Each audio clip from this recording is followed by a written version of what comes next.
Channel हक की आवाज। Paradise function palace, paradise function palace महबूब नगर।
भाई गाड़ी अंदर चलो।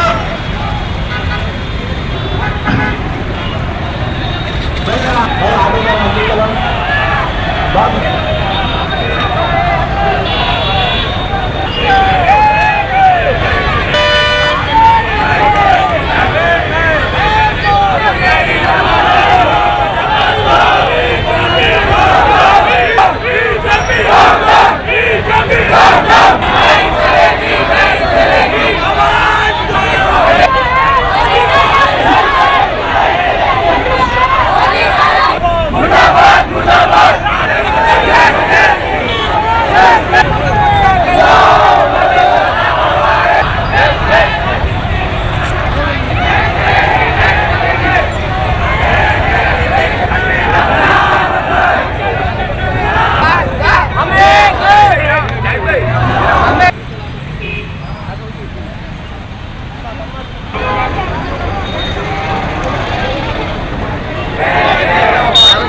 उस बिल की हम सख्त मजम्मत करते हैं। उस बिल का जो है नारे तकबीर, बिल वापिस ले लो, वापिस ले लो, वापिस ले लो। मोदी तेरी तानाशाही, मोदी तेरी तानाशाही, मोदी तेरी तानाशाही नहीं करेगी। भिंडी होने हुआ है और जल्द बने हुए हैं। जो कंक्लूजन जो अपना एक्ट था उसको खत्म करने की कोशिश कर रहे हैं। आज जैसे बड़े अमेंडमेंट्स लाकर इसको अपने की हिदायत पे महबूब नगर जॉइंट एक्शन कमेटी की जानिब से आज बड़े पैमाने पर जुलूस का एहतमाम किया गया।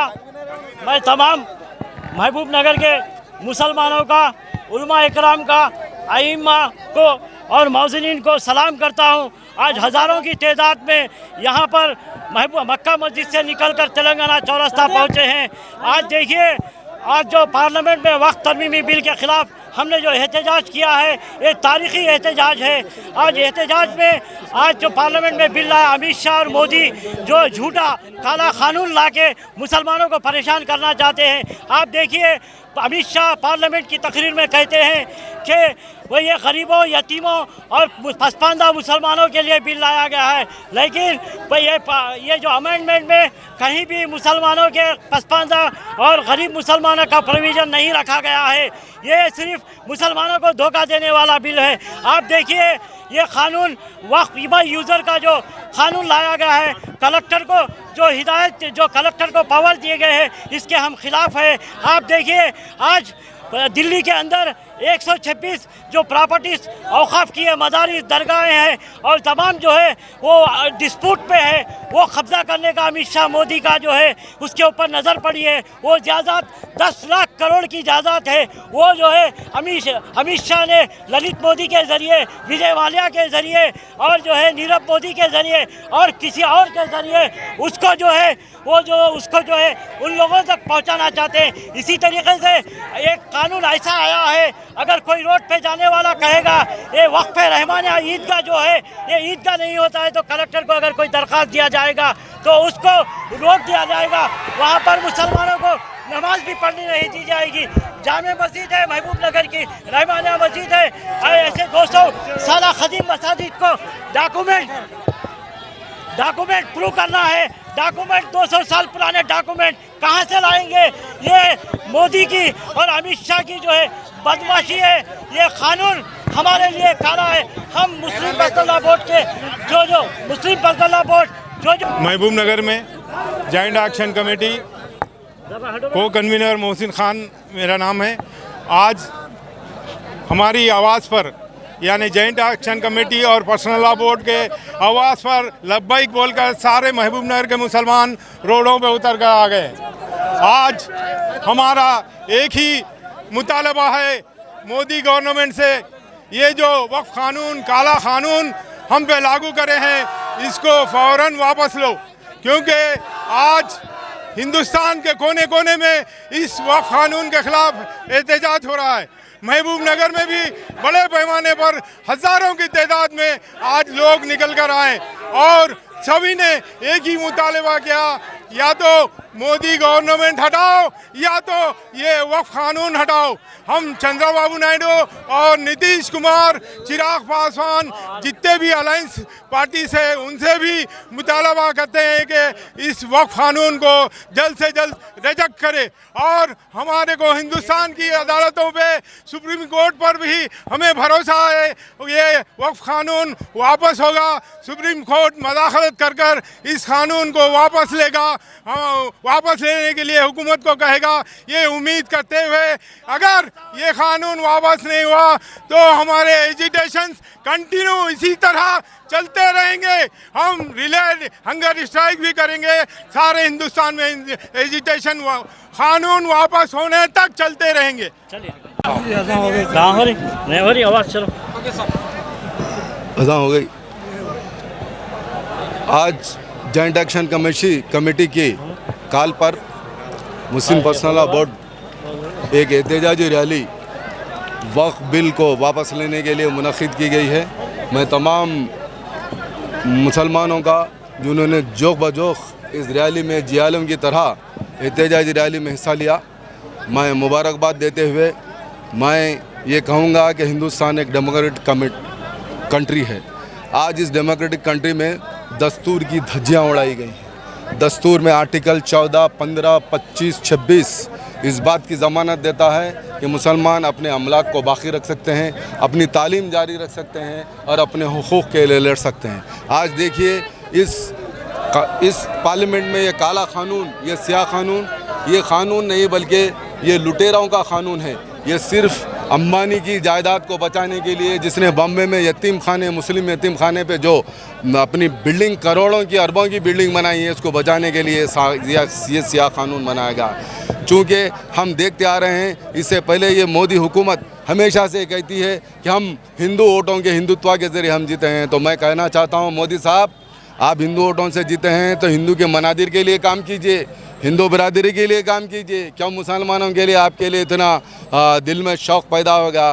कभी आप तिबुल तलाक़ के नाम पे मुसलमानों के साथ खिलवाड़ करते हैं, कभी आप ये बिल लेकर आके खिलवाड़ करते हैं। ये बिल खानखाहों, मस्जिदों और दरगाहों और जितने भी मदरसे हैं उसको टारगेट करने के लिए बिल लाया गया है। ये वक्फ की जायदाद है, ये अल्लाह की जायदाद है। अल्लाह की जायदाद में आप कौन होते हैं कि बताने वाले उसको कैसे इस्तेमाल किया जाए? आप हमसे 500, 1000, 2000 साल पहले की सदाकतनामे मान रहे हैं कि ये वक्फ ही नहीं है। आप कौन तय करने वाले हैं? आप ऐसा कानून बनाए हैं, कलेक्टर को इख्तियार दे देंगे, कलेक्टर आइडेंटिफाई करेंगे आगे वक्फ है ये नहीं है। तो मैं आपको बताना चाह रहा हूँ, कलेक्टर को पुराना कानून क्या मालूम है? कलेक्टर जो नुमाइंदा होगा वो हुकूमत का नुमाइंदा होगा, वो हुकूमत की बात करेगा। मुसलमानों के जायदादों को लूटने के लिए इस तरीके के कानून आपने बनाए हैं, ये चलने वाले नहीं हैं। जिस तरीके से आपने किसानों के बिल को वापस लिया था पार्लियामेंट में, उसी तरीके से इस कानून को, काला कानून को भी आपको वापस लेना पड़ेगा जब तक हम एहतजाज करेंगे। चलिए।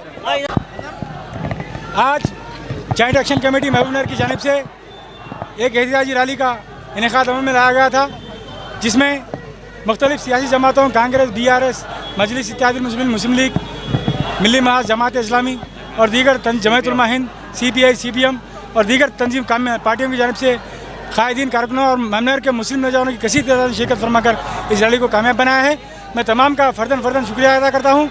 और आज की इस रैली को कामयाब बनाने में जिन्होंने अहम रोल अदा किया है, हमारे मोहम्मद मोहसिन खान साहब हैं, हाफिज़ इद्रीस सिराजी हैं, अब्दुल्ला सुन्नी हैं, तैयब बाशवार हैं, मिर्ज़ा कुद्दूस बेग हैं और हमारे सैयद सादुल्लाह हुसैनी हैं, अब्दुलरहमान साहब हैं, सैयद सुल्तान साहब, इमरान नईम इमरान हैं। सबका भी मैं शुक्रिया अदा करता हूँ। इसके अलावा महकमा पुलिस का मैं ख़ास शुक्रिया अदा करता हूँ। इन्होंने आज हमें रैली की इजाज़त देकर सब कड़े बंदोबस्त के साथ रैली को कामयाब करवाने में काफ़ी मदद की है। मैं उनका भी शुक्रिया अदा करता हूँ। सबका साथ, सबका వికాస్, सबका విశ్వాస్ అని మోదీ గవర్నమెంట్ చెప్పినప్పుడు విశ్వాసంలో ఎవరికి తీసుకోలేదు. అడ్డమైన బిల్ పాస్ చేసినప్పుడు వఫ్ మీద ఎవరు ముస్లింలకు ఎవరికైనా కానీ కన్సెంట్ కాలేదు. బిల్ పార్లమెంట్లో మెజారిటీ ఉంది అని ఇష్టానుసారం బిల్ పాస్ చేస్తే ప్రజలు ఒప్పుకోరు. న్యాయం ఉన్నది, చట్టం ఉన్నది. సుప్రీంకోర్టులో బిల్ వేసినాం, ఛాలెంజ్ చేసినాం. నాకు పూర్తి నమ్మకం ఉంది ఈ బిల్ 100% కొట్టివేత అవుతుంది. ఎందుకంటే ఈ బిల్లో ఉన్న లోపాలు, ఈ ఇంటెన్షన్ అనేది గవర్నమెంట్ ఇంటెన్షన్, మోదీ గారి ఇంటెన్షన్, బీజేపీ గవర్నమెంట్ ఇంటెన్షన్ ఏముందంటే ఇది కేవలం పోలరైజ్ చేయాలని చెప్పి ఆలోచన మీదకు, ఖచ్చితంగా ప్రజల మధ్యలో చిచ్చు పెట్టాలి అనే ఆలోచన మీరకు ఈ బిల్ తీసుకొచ్చింది ఉంది. అంతగానం ప్రేమ ఉందా ముస్లింల మీద అంటే ఎన్నో కార్యక్రమాలు ఉన్నాయి చేయనికి. ఈ వఫ్ బిల్లో సవరణ తీసుకురావడం వల్ల ఏమవుతుంది, గొడవలు పెరుగుతాయి. అన్నదమ్ముల్లాగా అందరు కలిసిమెలిసి ఉన్న దేశంలో మన భారతదేశం ఒక మంచి దేశం. అందరం హిందువులు, ముస్లింలు, క్రిస్టియన్లు, సిఖ్లు, జైన్లు, బుద్ధిస్టులు అందరం కలిసి మెలిసి ఉండే ఈ దేశంలో బీజేపీ ఖచ్చితంగా చిచ్చు పెట్టి రాజకీయం చేయాలని చూస్తుంది. దీన్ని మేము ఎట్టి పరిస్థితుల్లో ఒప్పుకోలేదు. వఫ్ ప్రాపర్టీ అనేది దేవుని ప్రాపర్టీ. ఆ దేవుని ప్రాపర్టీలో ఎవరిని ఇంటర్ఫియర్ చేయనీయము. ఖచ్చితంగా మహబూబ్నగర్ జేఏసీ ఫామ్ అయ్యింది. ఆ జేఏసీ ఆధ్వర్యంలో అందరం కలిసి పనిచేస్తాం. రాబోయే రోజులలో ముస్లిం పర్సనల్ లా బోర్డు కానీ మా అందరు పెద్దలు, మత పెద్దలు, గురు పెద్దలు, ఎవరైనా అన్ని పార్టీలు కలిసి ఖచ్చితంగా ఈ బిల్ కోసం పోరాటం చేస్తాం. రోడ్ల మీద వస్తాం. న్యాయం దక్కే వరకు ఖచ్చితంగా పోరాటం చేస్తాం. ఈ బిల్లు మాకు ఇష్టం లేదు. లేని బిల్లు ఇక్కడ తీసుకువచ్చి పెట్టి ప్రజల మధ్యలో చిచ్చు పెట్టకండి. దయచేసి మళ్ళీ పునః ఆలోచన చేసి బిల్లు వాపస్ తీసుకోమని చెప్పి ఈ మీడియా ద్వారా మేము కోరుకుంటున్నాం. Thank you.